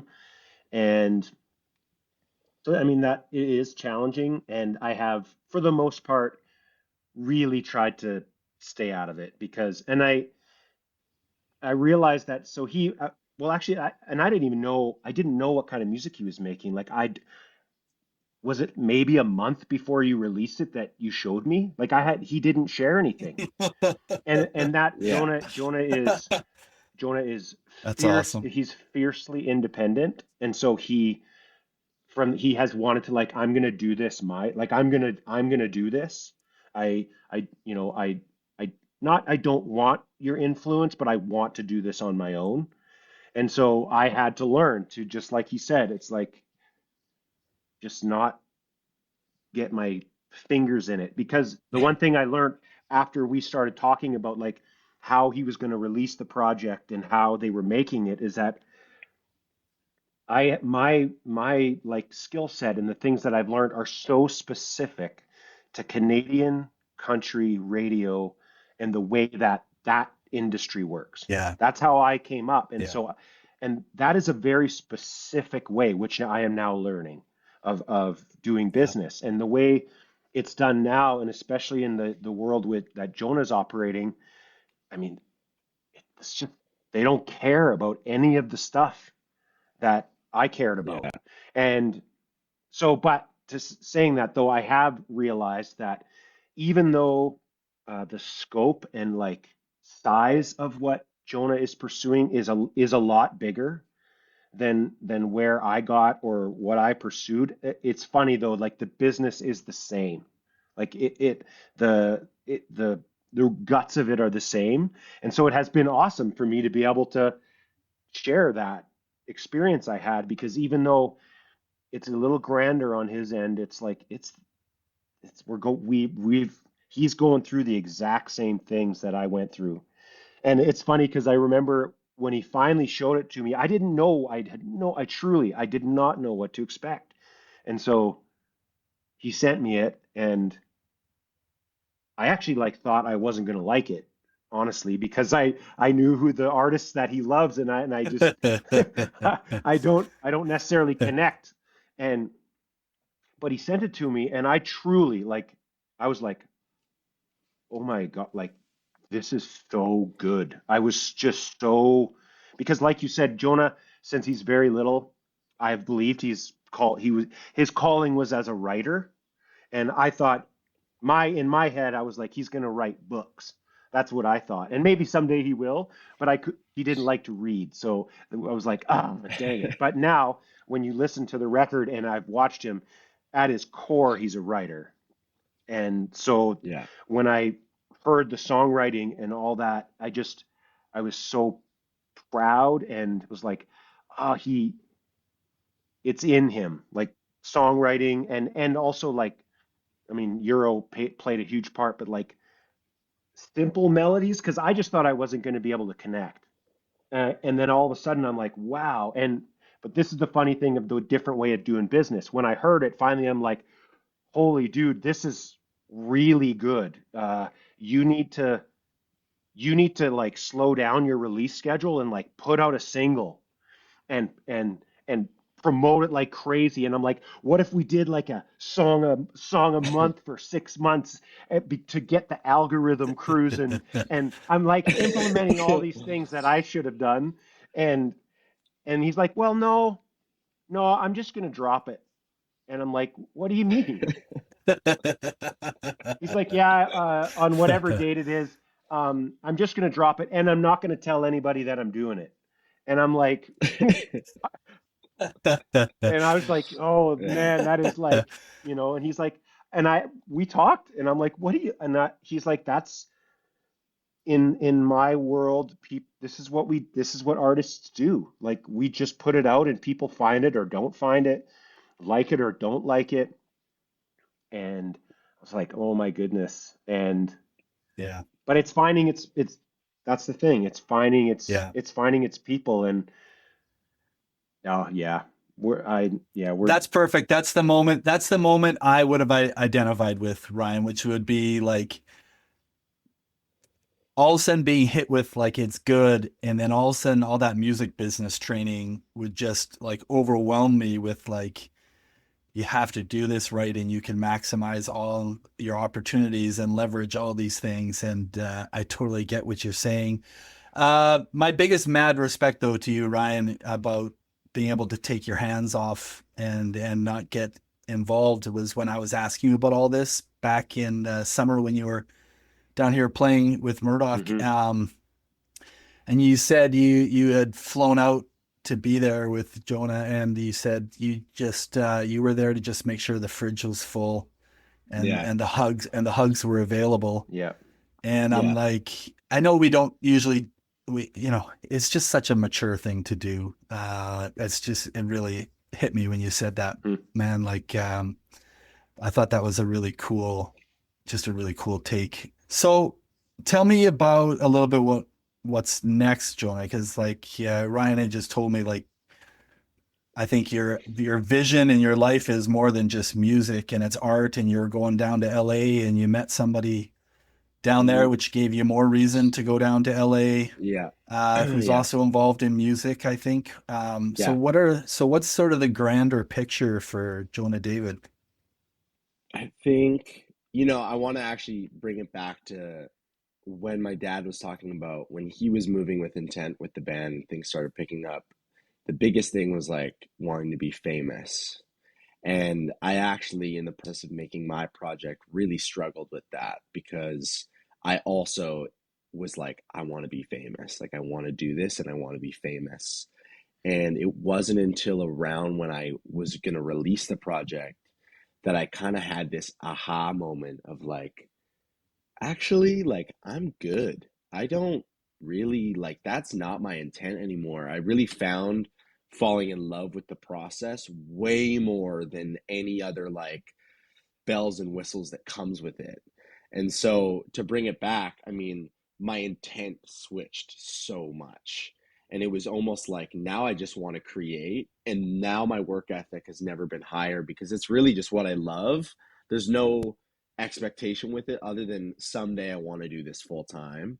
And now that has switched everything that I do in every approach. So whether that's selling paintings or I have my first clothing drop on November 7th with my business partner, and also making my new project, it's all just moving to make it as good as possible, obviously, but I just want to build a body of work where I can look back at it and people who are fellow artists and like peers of mine can look at it and be like, wow, that's a very respectable body of work. And so that's the intention I've been moving towards is everything that I do, making sure that it's authentically me and also that I'm taking the time to make sure it's good and not rushing into any of it because I know that with good music and good art in any respective form and just time, it's gonna happen and it'll make shift its world for me. I don't have to do that myself.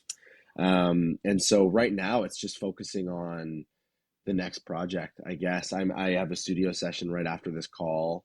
We've been working for the past 2 months now on the new project. And yeah, I'm just working on a couple projects. I'm opening for an artist named Abenoir, who's actually from Edmonton. I'm opening up for him in Calgary and then also in Vancouver in March. So just kind of prepping a project to maybe be able to display some of those songs at that show then. And then, yeah, just kind of like maybe like when I was younger, I feel like I'm getting a little bit better at all these different art forms. And sometimes that's a double-edged sword because I'll go a week without singing at all, but I'll be painting and working on clothing or vice versa. And so right now I'm just kind of decided I don't know why I have to choose one. I'm going to just do it all and I'm going to do it all really well to the best of my ability. And over time, I hope that I can just do this thing full time. That's the goal.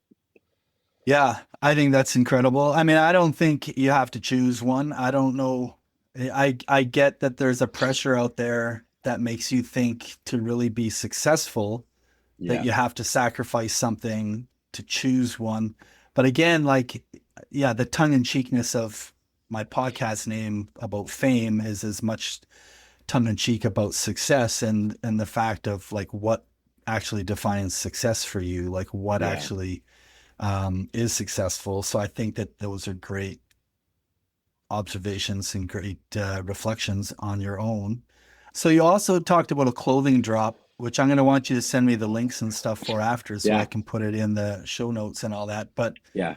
so tell me about just a little quick Yeah. snippet on like what's the joy, the love of clothing creation and the opportunity that came up there. I think it's just like the world I'm in, clothing plays a huge aspect of it. I mean, growing up, my dad strives for less better things. That's his motto, and he has lots of very good pieces, but very few. And he definitely had very much of like a super suit or his own costume, if you will, when he was playing shows. It was like tighter jeans and his black Chelsea boots and either a t-shirt or whatever he was wearing. But he had his outfit and style was like a thing for sure, but it wasn't until I moved to Vancouver where I was like, oh man, I really want to like be stylish and cool. And after that, it kind of just played its part. And like everything, I just kind of fell in love with it. And I noticed that I had an eye for like what was decent and what wasn't. And I was able to meet my now business partner earlier this year in February, and he just kind of opened up that world, kind of like Euro did, where I was just like, like you're gonna teach me, and this is amazing, and we're friends first, but I get to learn so much from you and just be a sponge. And then throughout the year, we just decided, I was like, man, no one is making the clothes that I want, and obviously that's the point where you go, okay, I guess I could make my own. And when that came, a big thing was, we're both of us are artists, but also we love to go to the gym and we love to like take care of our bodies and, go on runs and whatever. And we're like, let's make clothing that we can wear the same thing to both. And so it's kind of our love for athletics and our love for designer garments, merging those worlds into one. And it's just like made by artists for artists. And so Yeah. the brand is called Bully. It's actually based in Los Angeles. It's a Los Angeles LLC. And yeah, we're just like kind of working away on making that brand. Our first product is a pair of shorts, and that comes out on the 7th. So that's been an ever consuming thing in my life of time, but it's like super rewarding, and it's just like another entity. My Yeah. be all end all goal is I want to be like a Pharrell Williams or like a Kanye West. I want to be able to like have my foot in all the different ponds and really succeed. And this is just kind of like laying the groundwork right now, Yeah. doing all the nitty gritty work. Yeah. I took my daughter and son down to this big festival in Vegas in 2019, and honestly, like we were there the first day. I felt just to be in the merch line for the Tyler Creator Yeah, garments, which were yeah, incredible. yeah. So I totally get what you're saying.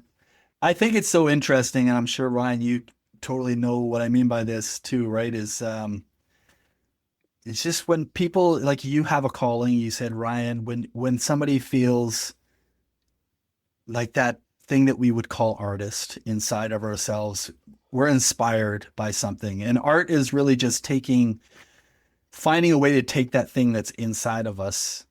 It's more than our head. It's just in our ethos, it feels. And we want to just give it form, right? Like we just want to get it outside of ourselves and give it form. And then we have this incredible need for it to mean something to somebody else too, the way it meant something to us. And I feel like that's what the process of art is. But you always need somebody who knows how to just technically, objectively unlock it and give you paths and avenues. I think that's maybe one of the coolest things that I'm hearing in your story so far, Jonah, is Yeah, like, A, this thing where your dad didn't try to interfere, which could be a yeah, part of, I think, a lot of people's stories. And then B, that you have found people that, were able to sort of unlock that for you and give you very productive avenues to make these things happen, which is exciting and more rare than maybe we would think it would be, which is pretty awesome. it takes a village always. I mean, my dad and I have been talking about this over the past week, but just learning like it really does take a village to do any type of creative thing out there. It takes a village, even if you're working a regular 9 to 5 job and just living life. Everything you do, it takes a village, and I think I am so blessed to have met the friends and like the mentors and the people I have in my life, but none of that happens without me putting my best foot forward and like putting myself out there and like Yeah. actually showing up to grab that coffee. It's funny now saying that out loud. Like my dad and I feel like our life has like been built around coffee, and it sounds really funny, but like he doesn't show up to hang out with Dave Grobe and grab Timmy's. Maybe Dave doesn't drum, and maybe that band never happens the way it Yeah. does. And I don't meet up with my friend Callie, now business partner, for coffee just to chat about like creativity and life. I don't have a brand 6 months later with him. And if I don't meet up for coffee with Euro and just see if there's anything there, none of this happens. And I think it's just like reminding young artists and artists of all age, all different genres, that like you can have the greatest ideas and just be the best creative possible, but without moving with intention and putting your best foot forward, and just like face to face interaction and building your village and of your people, none of it happens. Yeah.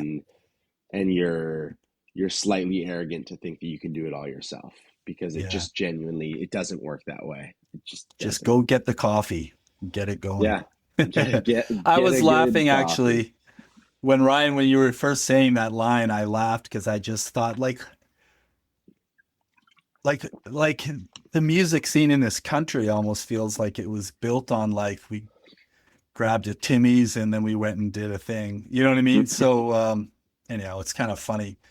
Getting long on time. So I just wanted to, Ryan, like where you're at, I think it's, and this is what part of it was interesting me is that I'm excited and I love all hearing of the story of like how things are starting and emerging for you, Jonah. And Thank you. Ryan, I've loved your story of, I mean, I didn't know the pre-story, which I love hearing now about just how much effort and intention you put into just deciding that this is the way it's going to be.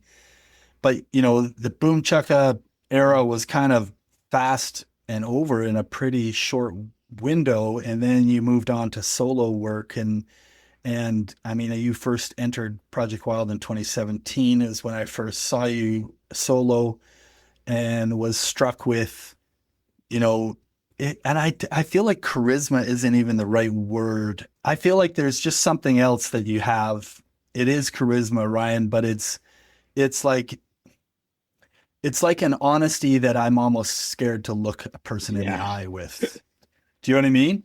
And the Yeah. fact that you perform with it and then you come and sit on the bar stool and you still have the same, like I know that when I meet you, that we're going to be talking real shit in 3 minutes. Yeah. Yeah. Like that, I mean, that's what happened Yeah. back in the summer. We just like you sound checked and then you came and sat down, and all of a sudden we're literally talking about all of the most important things in our lives immediately. Yeah. And it's just, it's very, it's a larger than life version of that, which I see has now carried you through a lot of this stuff. And so you went on a trajectory with your solo career, you know, and we're working at it, and you released an album, and then you've released a whole bunch of singles, but not a full album for quite a few years since then. Then you sort of felt like you disappeared a little bit for a while. And I know that it was, you know, a lot of hard times and some family tragedy that happened. And then I talked to you, and now you're sort of trying to get that muscle flexed and get going a bit more. So I'm curious just to know where you're at with the Ryan Langlois solo career and efforts and pursuing its. I've said this so many times on this podcast, in this, in life, but especially in music, the easiest thing to do is just stop. It always feels like nobody's out there begging you for a new song. Nobody's asking you to make another record other than the handful of people maybe. Yeah. But it never feels like it. So the keep goingness is so hard, and I'm just curious where you're at right now in the keep goingness of Ryan Langlois music. I don't know. Honestly, I know that I've been working through like I had to find an identity outside of music, and I so I'm working through. You've had Tamara Beatty on here, and she's been instrumental in so Yep. many people's lives. But when I worked with her, she gave me more time than I deserved. That's the wrong word, but and I remember I was going through some similar things, and she just had this saying, and she looked me right in the eyes and said, "It has nothing to do with what you do, how your voice sounds, the key of your songs, your set list. Like you have, and we all have a capital V value that never diminishes. And you are putting so much into your small v value, and it's skewing everything."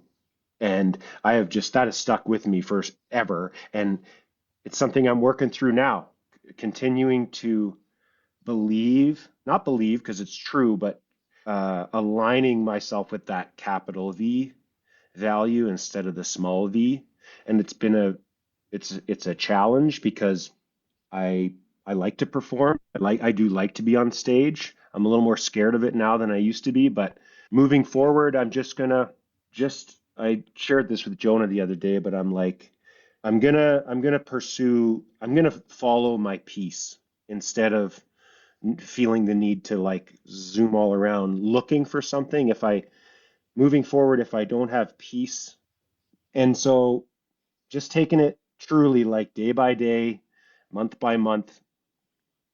I'm starting to write a little bit more again, and I would love to release another project down the road, but I have been challenged to be like, is you being present. You can have the best set list in the world and you can practice and practice, and I practice a lot because I'm aiming for some perfection, but I was really challenged with like, but what if you just sit on that stool and are just present? And I'm like, whew, that's scary to me, but I feel like there's something profound about it, and it's something I'm learning right now, and I'm going to move towards that. Feel like what you're saying, Ryan, is a thing that I've been wrestling with, which is I have such a hard time getting out of my own way. And I have so much bullshit that I have not been willing to call bullshit. Hmm. And and because that's could I sit on a bar stool and be enough, right? That's partially a narrative of validation, which is what an artist has been wrestling with all along. Like Jonah, you said, like you wrestled with, like, do I need fame? Is fame the Yeah. thing that makes me enough? For Tamara, who, by the way, I could spend a whole nother episode talking about Tamara's gift to not just look at someone's voice, but to see their spirit when Hmm. they start singing, and then have the articulation to Yeah. nail it every time is so incredible. But she's so right about your value. And the thing about being able to sit on a bar stool and be just enough that way is, if you could do it and be the absolute truth of who you are. And the problem is, we learn to get away with, and that's where imposter syndrome comes from. We learn to get away with, I get all this validation for a great record or a great song or a great performance. And I knew that it was only about 60% me or 80% me that night or 40% only me. And it was some of this other factor and stuff. And so we never believe, it is the word believe, about ourselves enough. That I've met people in my life who sat across from me and I felt small or I felt exposed simply because they were so pure in who they were and their convictions and truth and authenticity. And they didn't hold on to any of the bullshit. It never became part of what that whole interaction was. This is the stuff I'm really learning at my age, which is, I've known a bunch of this stuff and yet I've never really followed it all the way down. And if I did, I'd be scared because I have to face the ugliest things to get to the truest things. And your songs are like more, like you sing with more vulnerability than almost anybody I know, Ryan. And I guess that was always part of my curiosity too. Like, transparently, Jonah, like what it's like growing up and being like, my dad sings about very real shit. Like, is he Yeah. okay? I made a solo record once, like I did it like you, Jonah. I kind of put it out there with no fanfare, but I allowed myself to go to dark places because I wanted to connect with some feelings that I knew were hiding in there. And I was afraid to do it because I was afraid of my kids saying, "There's my dad okay?" Yeah. But I hear you say that, Ryan, and I just think, yeah, that sounds exactly who you are and where you should be right now. Is like, get all the way down to the full 100% truth, because I haven't met anybody else who sings with as much conviction and honesty. Um, like, I know you've got a lot of spiritual background. You've talked about it today, right? Hmm. Um, yeah, it's incredible. I think you should just follow it. Well, thank you. Yeah. Yeah. I just really want to thank you both for coming on and tell your stories. Hmm. It's been amazing. look forward to seeing everything that's coming out. Gonna post all the links and stuff. But I really appreciate both of you taking the time, and I think it's so interesting, and I appreciate you guys doing so. Hey, I'm Alexi. Stick around for Post Fame with me and my dad. Hi guys, welcome back to my YouTube channel. My name is Alexi Erickson, and today you're gonna do a day in my life and a fit check. Okay, that Is that a good lead? it's a good lead. Thank said you. you would lead, but I thought as you were doing that, like, you should be careful what you like put out there. Maybe one day that's what I'll manufacture for you. Oh. Your own YouTube channel. I think that's what everybody wants, anyhow. Yeah, if I could, So- if money was no object, I would definitely just, film Just film stuff? me. No, you wouldn't. I would, you know what? I'm too shy, but I would love, That's so not you. no. We were having this conversation on my trip, last week, and it was if money was no object, and quite a few people, Ah, shoot. The phone dropped. okay. Now I have more editing. Boom! Oh, that worked really well. Yeah, because I'm awesome. See? Pro YouTuber. Back to what I was saying. Back to what you were saying. We were saying if money was no object, what would we be? And quite a few people said jobs that would mean they were famous. And I don't think people understand that they probably don't want to be famous, the lot of them. I don't think people understand. I mean, if they only directly correlate fame and money as the right combination, I think they haven't listened to enough famous people No. talk. Because some of the podcasts I listen to, and they talk about it quite a bit. And in fact, even the one just yesterday morning or this morning, they were just talking about, people who have studied money being the thing that, you can get rich or whatever, and you get really, really rich. And it does actually provide a measurable scientific amount of happiness. Yes. And then it goes past that, and then it just starts to have the reverse effect. No, but that's why I would be the type of YouTuber who is doesn't have 10 million followers. I have 900,000, and it's enough to make a profit, but not enough that if I travel, people would globally recognize me. Oh, well, that, here's the thing about fame is the funny thing is when anybody talks about which amount that they would want, when nobody has ever even been able to predict No. achieving fame, let alone what scale, right? This is true. I think I'm okay just never being famous. But I've had this conversation with friends. There's a famous thing: would you rather be rich or famous? The Yes. two. And my answer, I was always the famous. Yeah, I remember I'm this. I'll take the fame, because I think I just get more joy out of life, and I think I already know how to do life without money. Anyhow, you know what I mean? True. So, but I mean, it's always a good conversation point.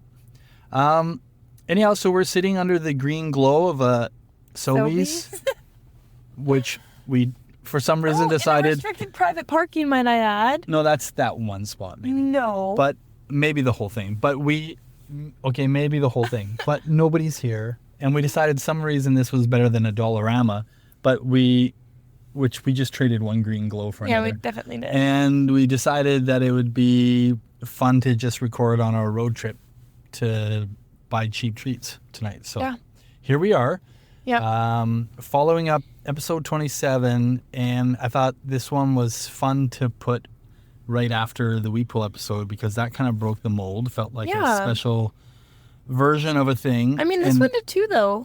Having the devil. Yeah, exactly. That's That was exactly it. Banger after banger. Yeah, so another one where I have more than one person on. Yeah. And then the unique angle of sort of their story and interactions kind of interweaving the whole way, which is what I hope for. Mm-hmm. And you were kind of geeked because it was a father-son and we're a father-daughter. Oh, yeah. I mean, there's the whole, all the aspects. Never mind. You do not sound convinced. I don't? You were Oh, well. Whatever. Oops. I loved it. I loved it for that reason. The whole time. Anyhow. This is true. Yeah. This is so true. You want to hear my note? You have a note? Well. Just one?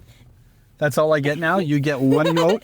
You got one note. Well, I could have written a criticism, but I chose not to. So count yourself thankful. Criticism? That would be a first. but I'm not gonna say it because you know why? I have loving kindness and grace. Is it just because you had a tough week that you wrote a Probably, criticism? actually. I just decided if I can't be happy, neither can you. Oh my! I'm just kidding. Well, It was great. No, sorry, it was great. I loved it. well, now nobody thinks that's sincere at all. Like, there's I nobody. did. I don't know what I was on. I was just like note taking, and then I wrote like I put a star and I put like a little note, and it was like it was a criticism, and then I was like, that's so silly. I deleted it. Oh, okay. Hence, here I'll flash my note at you. Look at it. See, one note. Yeah, I see it. Okay. Anyways, it was not what Jonah said, although he was interesting, and I like that he's like emerging. That's a cool perspective. We haven't really had that yet. Like Correct. emerging, not so much. Yeah, we've had some who are early stages career, but to be honest, settled in a career more. yeah, you're right. Everyone who was technically would have been considered in the business an emerging artist, they had still been doing it for like 6 to 10 years. Yeah, that's Do you know what what I I mean? mean. Yeah, you're right. I mean, that was why I loved the storyline, though, right? Because it was very much like Ryan wrestling with, is he done? Yeah. And then his son with like, Do I start? or like, how do I do it my way? Like that little conversation about him, because, you know, being like, nah, I'm just going to drop it like out of nowhere on my own. And all those sort of choices were just so, you know, new generation indie, like all of it. So, Yeah. I like the way he's doing it. It's very, for lack of a term, like chic almost. Like it's like chic and like I don't know, just the way. did you like his musical inspiration references? I figured I did. that's all I liked the he list. named. I also like that there was like the references for like his inspirations for his music, like his actual like music. But then earlier in the episode when he was talking about his musical inspirations growing up, very different. Well, I don't think he was calling them inspirations. I was thinking Just like what he grew up he with. was just saying this is what I got played in my house, and it was distinctly either my mom or my dad's music, which you can probably relate to. Yeah.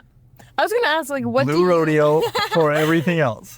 Literally, yeah. It's like that's just so funny because I was like, oh, I think it's interesting that like he grew up with like he said the most predominant was like Elvis Presley, and he says like that's reflected in how his dad performs. But then like you look at him and it's like zero. Like you don't get that at all, right? No. And then I was like, that's really interesting. Like you wouldn't think that, but then at the same time, like our house, because of mom, not so much you, was like Vet Brothers, Blue Rodeo, like Mumford and Sons, and it's like that's not my music taste at all. That's not what I like have ever like sat down at the piano and wanted to play. Like, But you can draw lines through things. oh, totally. So, you know, zero Elvis in Jonah David, but he completely understands the influence of style and performance and swagger and confidence.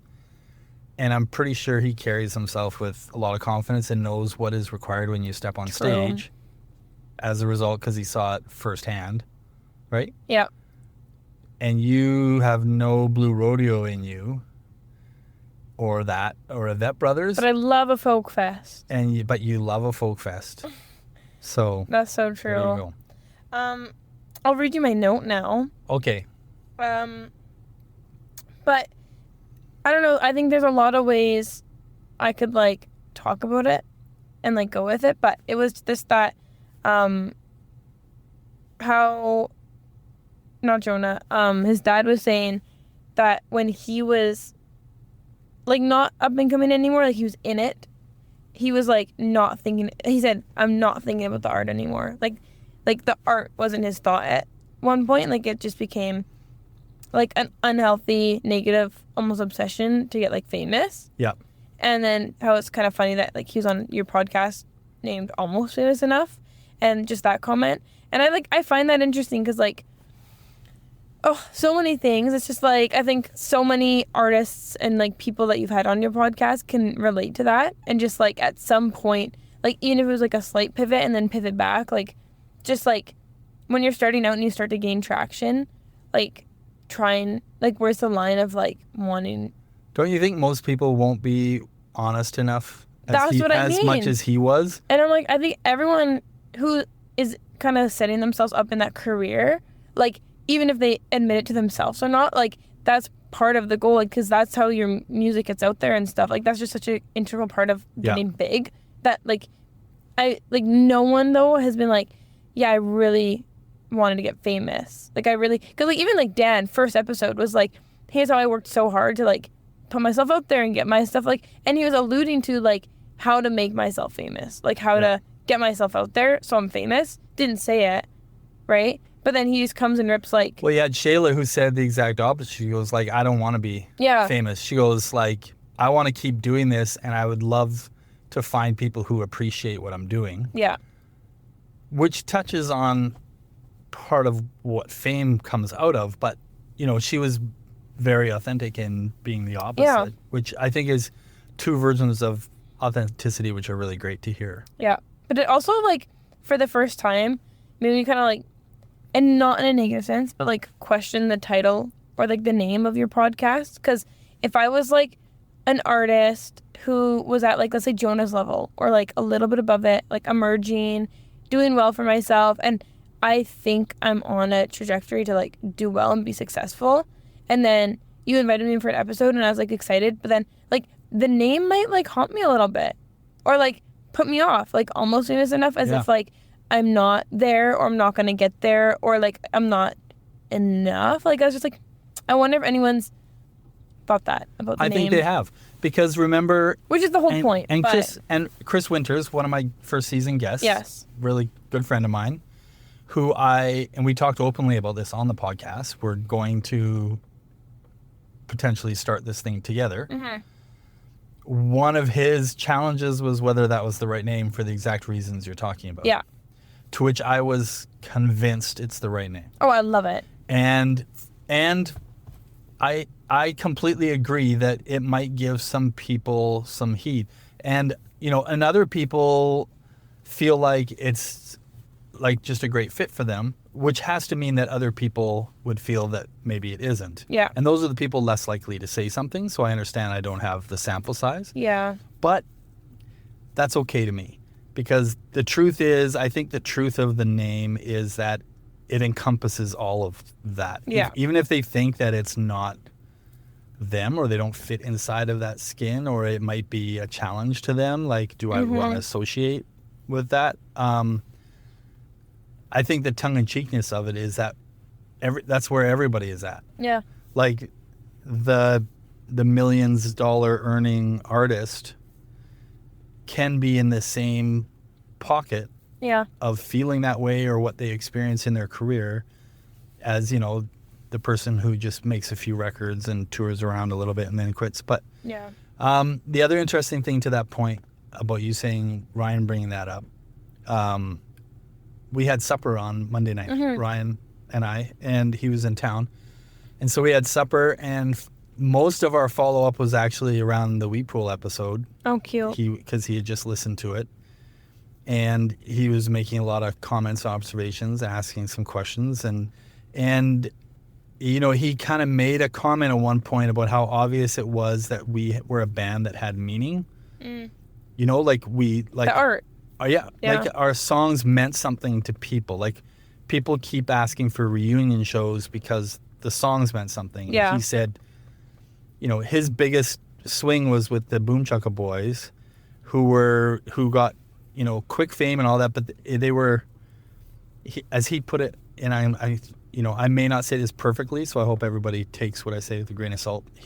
I think what he was saying was, you know, their songs were not like meaningful songs. They just sounded good. They made people want to get up and move. You know what I mean? They made them feel good. It could like the number one priority wasn't the emotion behind the song. Yeah, it was just like a lot of that was good for time you guys. Songs that would maybe get on country radio that would make them famous really quick and make money. And they did those things. Yeah.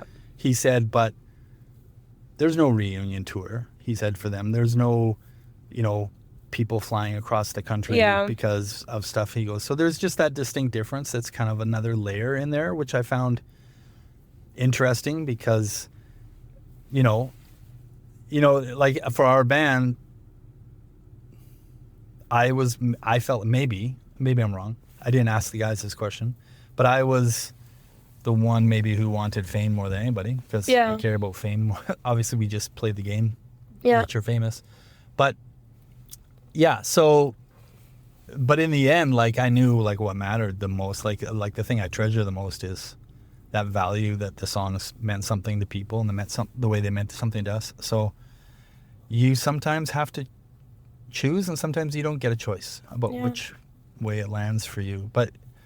And it's funny though, I don't know how you were feeling about like Jonah's responses to that, where he was sort of saying like he already came across a moment where he kind of flipped a switch about like, do I want to pursue fame or do I want to pursue making things that I want to make my way? Mm-hmm. And it'd be really easy to quickly judge that and say, in my position, like you're just too young to know it either. Yeah. Anyway, but I've listened to lots of stories and interviews with famous people, like big artists who maybe not themselves, but they talk about someone else who kind of was always that person who was just committed to their art. Yeah. Like the podcast I listened to recently, the celebrity actor they were talking to, she was talking about Heath Ledger, no longer with us Heath Ledger, about how, you know, Hollywood tried to push him into this heartthrob mode and he just wanted to make the kind of movies he wanted to make and he turned down things left, right, and center.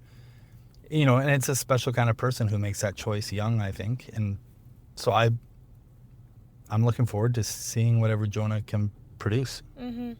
I really like his song Hang Time on his record, by the way. I think it's my favorite Another on little his listen record. on the... I put it on the Spotify playlist. Oh, good. But it's a gooder, I think.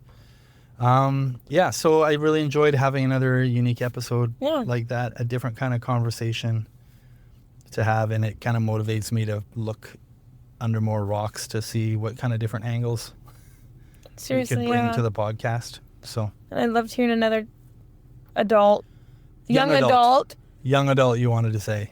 I liked hearing another young adult reflect on their experiences as a piano child. Yeah, there you go. He hated it. That's funny. It's so real. I didn't hate it. I didn't hate it, but as soon as it became... Oh, no one hates piano like Kale does. But I didn't hate it, but as soon as it became my choice, all of a sudden I loved it a lot more. And I was like, there's something really real about that sometimes. Yeah, I guess who knew? You. Yeah. I just wanted you to hang in there long enough to be able to get to that point where you would be able to figure that out. Because I can't make you figure that out. No. Yeah. Yeah.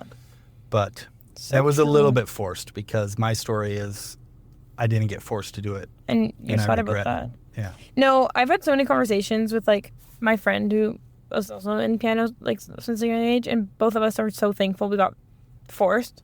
Like in the moment sometimes it was like, like hate. But now you're glad you haven't. Oh, but now we look back it's and like being able to swim or not swim. You hate swimming lessons, but now like how do you feel around water? Yeah. Not scared to like fall in and die? Yeah. So awesome. Yeah. Okay, well that's a great place to leave off, the falling in the water and dying. Yeah, that's really positive. But okay, well thanks for making. Thanks for watching my YouTube video. Yeah. Sorry, you need a proper closing. Yeah. Thanks for watching my YouTube video. Please like and subscribe, comment for more. Yeah. Okay. See you next week. Okay. Love you. Love you. Bye. Bye.